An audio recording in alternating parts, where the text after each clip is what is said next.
You're watching Channel 8's Eyewitness News.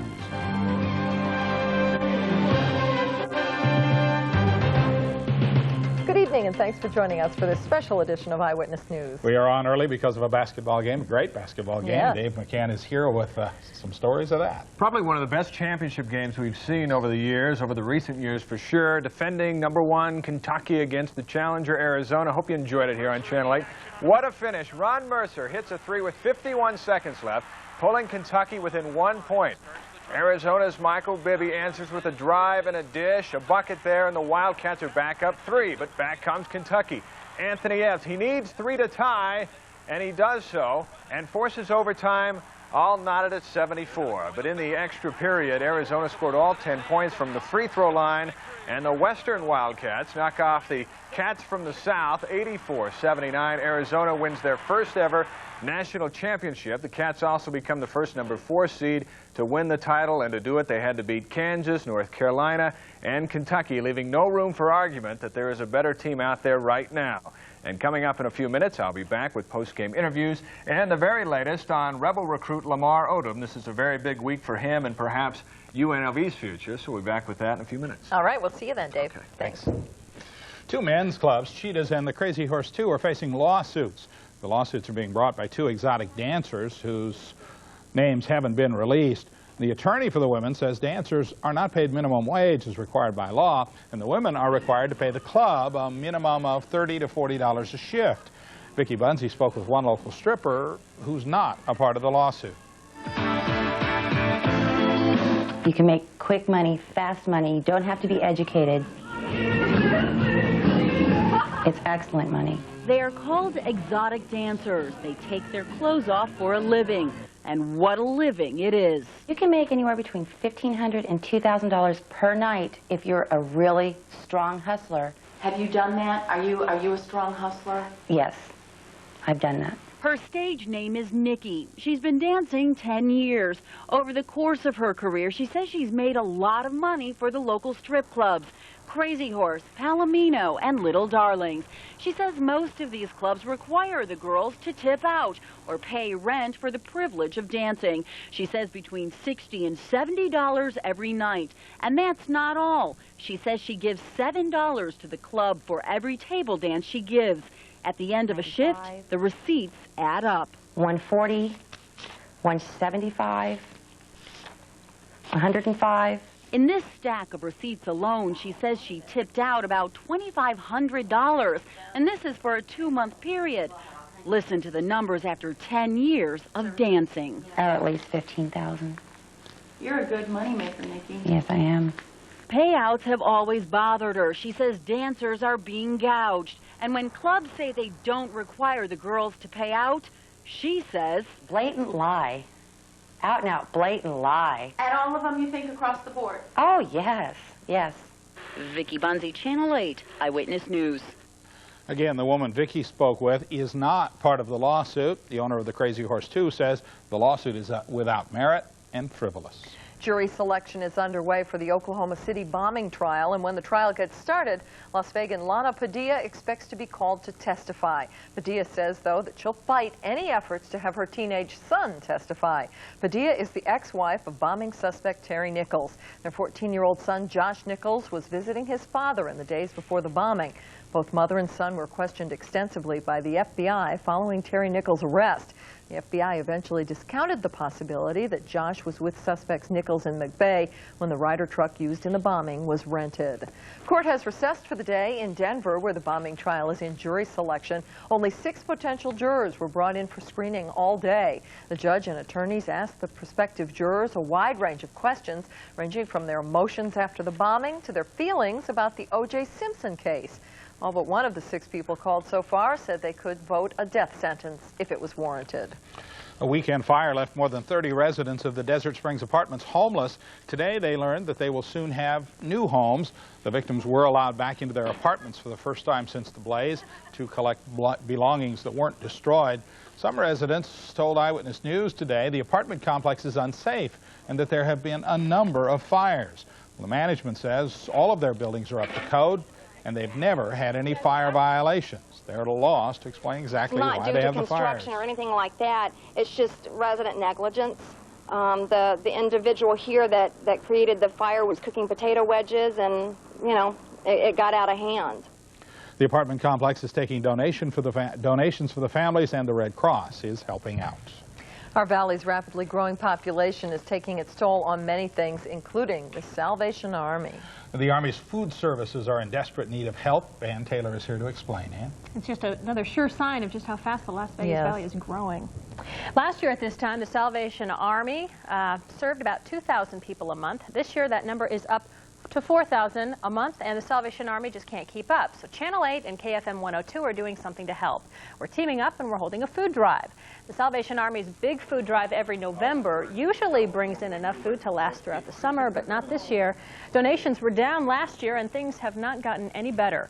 The organization is in desperate need of dried goods, items such as peanut butter, macaroni and cheese, dried pastas and beans, canned meats, ramen noodles, rice, juice, toothpaste, razor blades, Pampers, and baby formula. If you'd like to help, there are 3 drop-off locations. Right here at the front desk of Channel 8, beginning at 8 a.m. tomorrow morning. The address is 3228 Channel 8 Drive. You can also bring items to KFM 102. Their address is 1130 East Desert Inn Road.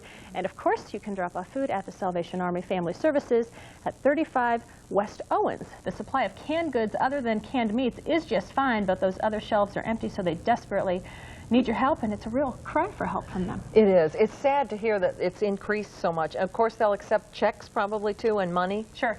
Okay. But primarily, they're saying that they need, you know, things for babies. They need those Pampers, and they need some baby formula and those type of things. Powdered milk, any type of dry goods is really what they're in need of. We tend to forget the kids. That's right. Yes, I'm sure our viewers will help. Thanks, Ann. Thanks. That defaced sidewalk that's gotten national attention has a fresh layer of cement and a brand new controversy. The sidewalk that was defaced by 9-year-old Jeremy Anderson in November was touched up by a group of volunteers this weekend. Members of the Cement Workers Union volunteered their time and got the materials donated to clean it up. But the group didn't tell the city, Plaster Development, or Jeremy's mother they were fixing it. Both Anderson and Plaster Development say they are glad to see the repairs, but they wish they'd been notified. Now they're waiting for the city to approve the touch-up. Every year, more than 6.5 million people take I-15 between Las Vegas and Los Angeles. The drive seems as though it's getting longer and longer, even though the mileage remains the same. Air travel between Las Vegas and L.A. is already booming as well. And now a special council made up of Nevadans, Californians, and private businesses wants to see a SuperSpeed Train turn the trip into a 60 or 70-minute excursion. Amtrak will stop running its own Las Vegas to Los Angeles route in May, and the group would like to see the SuperSpeed Train replace it. It would be the first of its kind in the U.S. and would travel at speeds near 300 miles an hour. An express train between Las Vegas and, say, Anaheim could be made very easily in an hour and 10 minutes. The train could cost almost $6 billion. 3 people died and thousands lost power in a windstorm that blew through the Pacific Northwest today. The winds were clocked at more than 90 miles an hour.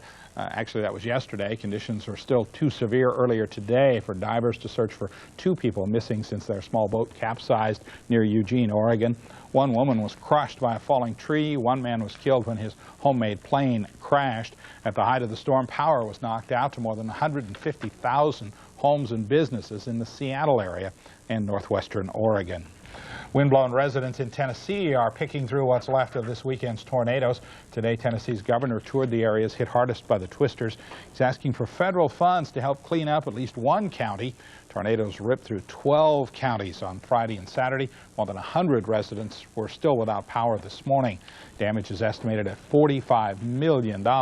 44 people were injured in the storms. 2 remain in critical condition. We've had some strong winds ourselves here, and Kevin will have a look at our weather when we come back. Stay with us. Boy, blowing out. March is blowing away. And we've got things changing even as we speak. In fact, the cold front right now moving through the Las Vegas Valley. And actually, we're seeing the winds shift, especially up in the northwestern part of the valley at our neighborhood weather station at Eisenberg Elementary. They've got a strong breeze now, but notice how it's out of the northwest at 20 miles per hour. In fact, the weather station at the zoo in North Rancho has a northerly breeze at 16 miles per hour. We will experience stronger gusts over the next several hours, but a big change there is you can see that the southern half of the valley has the wind still out of the southwest, so you can pretty much see where the front is right now moving through the Las Vegas Valley, and we're expecting more wind like what we saw earlier today. In fact, winds gusting to, well, 38 miles per hour in northeastern parts of Las Vegas, a 44-mile-per-hour gust in Mesquite, and over in eastern Kern County in southeastern California, they had a wind gust to 86 miles per hour. Very strong storm system moving through, and as a result, with the winds shifting, the temperatures beginning to drop, already seeing the low to mid-60s in parts of the valley, a 53-degree reading in Pahrump. Now, the high temperature today, the official high at McCarran, was 75 degrees. That has some significance because that's the warmest temperature we'll experience for about the next week after being above average for the whole month. Let's take a weather flight right into this system, and actually, for the most part, southern Nevada skies were clear today. We had a good view of the comet over the last couple of hours, but there is some precipitation farther northward, and it was falling in the form of snow in Reno, with the temperature 40 degrees colder up there than we were having down here in the southern part of the state. Some of this moisture will be traveling southward. We'll have a slight chance for rain on Wednesday. The snow level will really be dropping, but the big news here is the colder air. Whenever you see this freckled pattern of clouds on the satellite picture, that's a good indication that there's colder air. You can pretty much make out where the front is, right about there. So over the next couple of hours, here comes the wind again, and that's what the forecast is calling for. Windy conditions, even shaking the camera on top of the stratosphere, where I can guarantee you the winds are much stronger up there. 48 degrees for low tonight, but guess what? We will have a wind chill as you begin your Tuesday, possibly as cold as the lower 20s. More wind tomorrow. The high temperature is struggling to reach 63. There will be gusts over 30 miles per hour. A slight chance for snow showers on Mount Charleston. Break the sled back out. 42 for the high temperature. And no April Fools with this weather. Windy, a slight chance for rain here, and a high of only 56 on Wednesday. And because there's so much cold air with this system, there could actually be a few flakes falling in the far western parts of the valley on Wednesday. That's just a slight chance. The big news here will be colder air. So we had all the warm weather in March. Now we're going to April, and we're having all the cold weather. If you figured out, please help me out so I can keep my hair. I figured out it just doesn't ever make sense. You got that right. Thanks, Kevin. Okay. A father and daughter who decided to go parasailing over the weekend were in for a real scare. A wild windstorm turned a day of fun into a frightening ride. That story is coming up.